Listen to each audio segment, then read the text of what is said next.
അങ്ങനെ ഏതൊരു നാട്ടിൽ നീക്കേണ്ട ബസ്സും ട്രെയിനും പിടിച്ച് നമ്മളെ നാട്ടിലേക്ക് എത്തുന്ന ഫീല് വേറെ തന്നെ അപ്പം.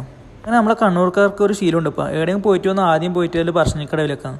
അടുത്ത ദിവസം രാവിലെ ഞാൻ അമ്മ ഏട്ടനും വെച്ച് പിടിച്ച് നേരെ പറശ്ശിനിക്കടവിലേക്ക്.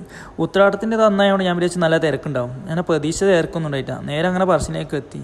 പറശ്ശിനെക്കുറിച്ച് പറയണ്ടല്ലോ, പറയാനാ കുറേ ഉണ്ടാവും. എല്ലാവർക്കും ക്ഷേത്രക്കൊള്ളലില്ലേ, നമുക്കിവിടെ പുഴ തന്നെയുണ്ട്. പുഴയിൽ നിന്ന് കാലും കൂടി നേരെ അമ്പലത്തിൻ്റെ ഉള്ളിലേക്ക്. എനിക്കറിയില്ല നമ്മുടെ കേരളത്തിൽ ഇങ്ങനെ ഒരു അമ്പലം ഉണ്ടോയെന്ന്. ഏത് ജാതിയിൽ വിശ്വസിക്കുന്നവരായാലും ഏത് മതത്തിൽ വിശ്വസിക്കുന്നവരായാലും ഒരുപോലെ വരാൻ പറ്റുന്ന ഒരു അമ്പലമാണ് പറശ്ശിനിക്കടവ് മുത്തപ്പൻ. എവിടെയോ പറയുന്ന കേട്ടിട്ടുണ്ട്, വരുന്നവരെ മടക്കുകയും ചെയ്യില്ല, പോകുന്നവരെ വിളിക്കുകയും ചെയ്യില്ല.